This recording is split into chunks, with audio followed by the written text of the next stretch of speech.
মুখ্যমন্ত্রীর প্রশংসায় বিজেপি পঞ্চায়েত প্রধান। আমাদের পাড়া আমাদের সমাধান শিবিরে মুখ্যমন্ত্রীর প্রশংসা। বাগদার কোনিয়ারা 1 নম্বর গ্রাম পঞ্চায়েতের ঘটনা। মুখ্যমন্ত্রীর প্রশংসায় বিজেপি পঞ্চায়েত প্রধান। আমাদের পাড়া আমাদের সমাধান শিবিরে মুখ্যমন্ত্রীর প্রশংসা। বাগদার কোনিয়ারা 1 নম্বর গ্রাম পঞ্চায়েতের ঘটনা। জ্যোতির্ময় চক্রবর্তী আমাদের প্রতিনিধি রয়েছেন টেলিফোনে। জ্যোতির্ময়, কি হয়েছে একটু বিশদে জানাও। এক পঞ্চায়েতের করঙ্গ এলাকায় আমার পাড়া আমার সমাধান যে প্রকল্পের যে অনুষ্ঠান সেটা ছিল, সেইখানে যে তৃণমূল যে সহসভাপতি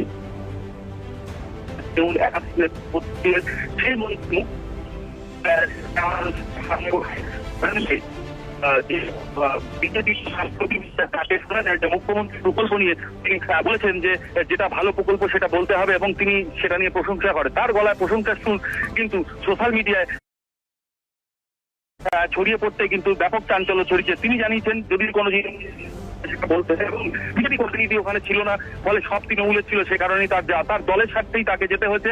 নিন্দুকরা নিন্দা করতে পারে, কিন্তু জনগণের স্বার্থেই তিনি গিয়েছেন এবং তিনি একজন প্রধান হিসেবে সেখানে গিয়েছিলেন। যদিও বিজেপির পক্ষ থেকে বলা হয়েছে যে এটা সম্পূর্ণ তার ব্যক্তিগত দল যেভাবে বলছে মুখ্যমন্ত্রী বিভিন্ন প্রকল্পকে তারা ভৎসনা করছে, যে তারা মুখ্যমন্ত্রী ভৎসনা বিভিন্ন বিষয় নিয়ে করছে, সেখানে তার উপস্থিতিটা নিয়ে কিন্তু বিজেপির মধ্যে থেকে প্রশ্ন তুলেছে। যদিও তৃণমূল তাকে স্বাগত জানিয়েছে।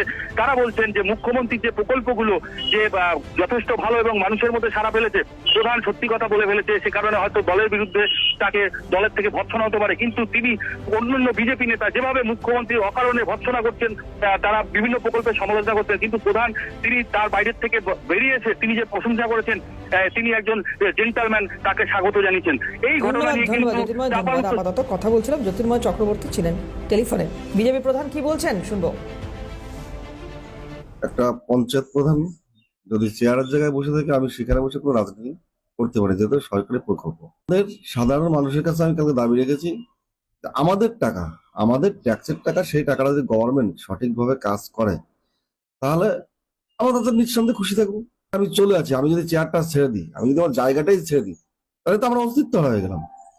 যে কারণে আমার ওখানে বসা এবং এবার নানান প্রকার প্রশ্ন হচ্ছে, সেখানে আমি বলেছি, বলতেই পারি, যেটা ভালো সেটা তো ভালো বলবো। সমাধান আমি বলেছি ওখানে, দেখেন যত দিন যাবে এটা ডিজিটাল ইন্ডিয়া, মানুষের মস্তিষ্ক ততই ঘুরবে। মানুষ উন্নত ধরনের এমন এমন কিছু প্রকল্প নিয়ে আসবেন যাতে সাধারণ মানুষ সঙ্গে তাদের থাকে। এটাই হচ্ছে রাজনীতি।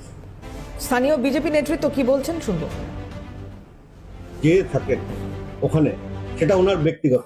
পশ্চিমবঙ্গে বিরোধী দল মানে বিজেপি সরকারের, যে প্রতিনিয়ত এই সরকার মানুষের গণতন্ত্রের কণ্ঠরোধ করছে, তার বিরুদ্ধে আমরা লড়াই করছি। মমতা ব্যানার্জি যে প্রকল্পগুলো বলছে এগুলো ভাওতাবাজি প্রকল্প।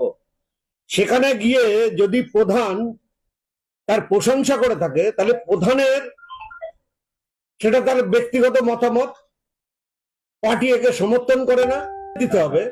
সে কেন ওখানে গেলেন যেখানে মানুষ। তৃণমূলের তরফ থেকে কি প্রতিক্রিয়া আসছে দেখুন। পঞ্চায়েতের প্রধান মাননীয় সমীর বিশ্বাস সেখানে উপস্থিত ছিলেন।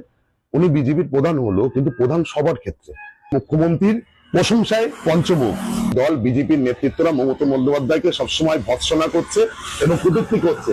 সেখানে দাঁড়িয়ে সমীর বাবু যে বক্তব্য রেখেছে, আমি অসংখ্য ধন্যবাদ জানাই।